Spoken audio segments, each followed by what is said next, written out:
my recital. I think it's very vital to rock around. That's right, on time. Here we go. Back to the nightclub. All right. Here we go. We're doing lesson 4-8 today. Yay, last lesson of chapter 4.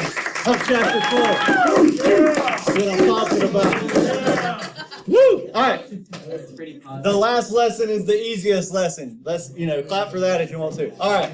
So we got, these are the 4 functions that we're going to talk about today. We got linear, quadratic. You should be very familiar with those. We're adding cubic and quartics, okay? Linear, what's my highest exponent? 1. Quadratic, highest exponent. 2. Cubic. 3. Quartic is 4, okay? These are what they look like. Remember, we've talked already about how many directions they're going in. Linear goes in 1 direction, quadratic goes in 2 directions, cubic goes in 3 directions, and quartic go in 4 directions. They're talking about changes, okay? How many times does the direction change? Well, that's 1 less than whatever it is, okay? So if it doesn't change at all, that's a linear, okay? If it changes once, it's a quadratic. If it changes twice, it's a cubic. If it changes 3 times, it's a quartic, okay? And we can use that, all right? So we're only doing 2 examples. The first example, extremely easy. They give you this scatter plot, all right? And the scatter plot, they want to know, determine the type of polynomial function that could be used to represent this data. So if we had to pick one of these 4 to represent the data, which one do you think we should use? The cubic, right? Because it's going in 3 directions. It's going up and then down and then up, okay? Or think of it, how many times is it changing directions? Twice. It's changing, it's going up and then it goes down. So there's 1, down and then up. There's 2, okay? What about B? That would be definitely a what? Definitely a quadratic, okay? Definitely a quadratic. You can see the U. Easy enough? Easy peasy? Example 1's done. All right, example 2. Let me pull it up some a little bit. Here we go. We are going to use everybody's favorite calculator tool, the stat button, okay? So we're going to plug this into our stat button on our calculator, okay? You hit stat. Pull my calculator up. Stat is the button right below delete. And you want to edit, okay? And you plug in your table, okay? Let me pull up the table back. The x's are your L1. The f of x's are your L2. If there's something already there, which there probably is on most of yours, just scroll all the way up to the top, okay? Hit clear, and then scroll down. Okay, so everybody got in? No, okay. Does that say 15 or 1.5? Right there? 15. Okay. All right, so now that they're in, the directions are saying use a graphing calculator to write a polynomial function, okay? So in order to write the polynomial function, we need to know what type it is. 2 ways to check, okay? First, we got to do a little calculator maintenance here. So on your calculator, everybody hit mode, and you want to scroll down till you see stat diagnostics. Everybody see that right here? Okay? You want your stat diagnostics to be on. Okay?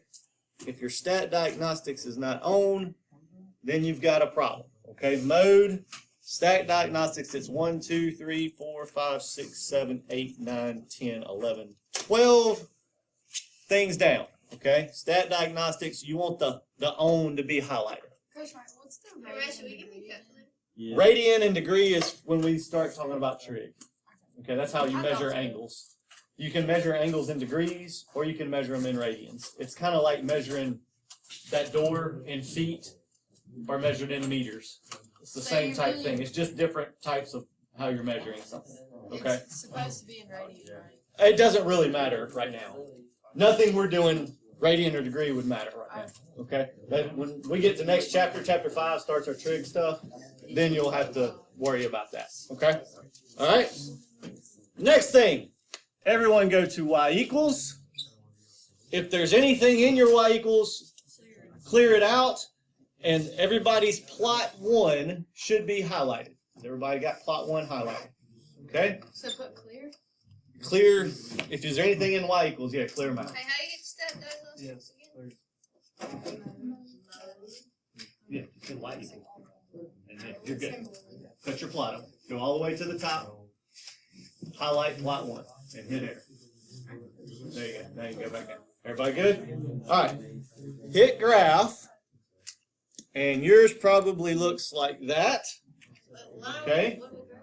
All this is, we just graphed. What are these? Where'd they get these points? Those are the points we just plugged in to our table. Okay. Now, this is just the normal window.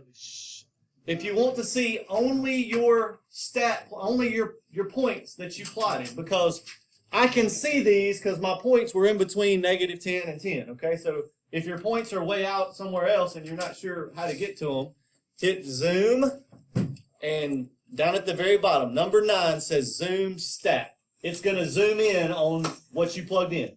Okay, so when I do that, it changes how it looks a little bit, but the shape is basically the same. Okay. So, what function family do you think that is? That is, looks like a cubic. Okay? So, we can do it looking at the graph. We can also know it was a cubic by looking at the table. So, if you'll go back and look at the table here. Remember, every time it changes direction, okay, that tells us a little something. So, notice, -10 goes up to -6.4, which goes up to -5, but then it goes what? Back down to -5.1. Down, so it changed directions right here, right? Then it keeps going down, down, down until I get here, right there, and then it does what again? It goes back up, so it changed again, okay? And it continues to go up the rest of the time. So it changed how many times? Twice, which means it should be a cubic. Okay, remember, if you count how many times it's changing, you add 1 to it. Everybody good? Okay, so why does that help me? Well, now I can get the equation. I know what function family I need to use. All right. Also, another calculator tip. Right now, when I graph this, I only have the what? What are these? They only have the points. They're not connected. If you want them connected, here's how you would do it. Does everybody see stat plot in blue above your y equals? Okay. If you hit second y equals, plot 1 is the one we cut on, right? So hit enter, and you can change stuff about it. See the type? See I have just the dots? If I want them connected, I use the one that has the line. And if I hit enter, and then I go back to my graph, they will be connected. Okay? So that's only if you need that. Everybody follow me? Okay, sometimes it's easier to see what it looks like when they're connected. All right? So like I said, you don't have to do that. That's just a little something I was showing your calculator can do. It does others too. This one in the middle here that looks like a bar graph, that's a histogram, if you remember those from your Algebra 1 days.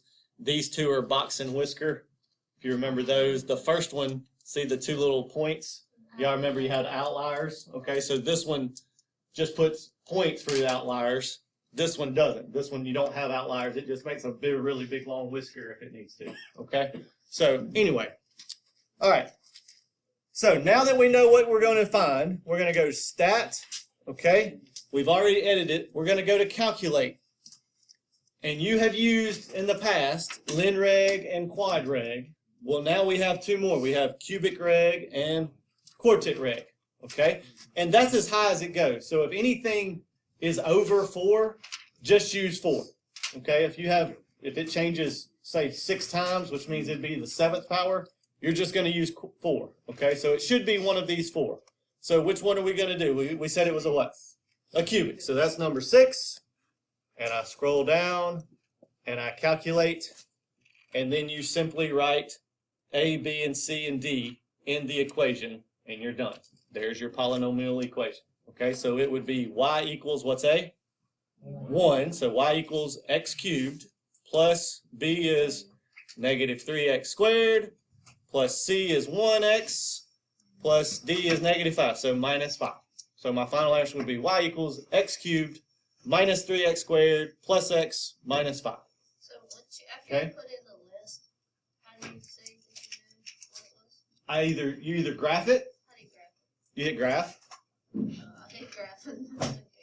Okay, go to y equals, and make sure your plot 1 is highlighted. Good? They come up now?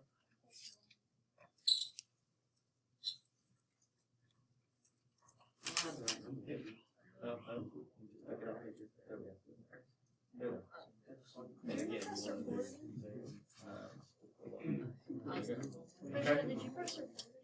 I did. Good. All right.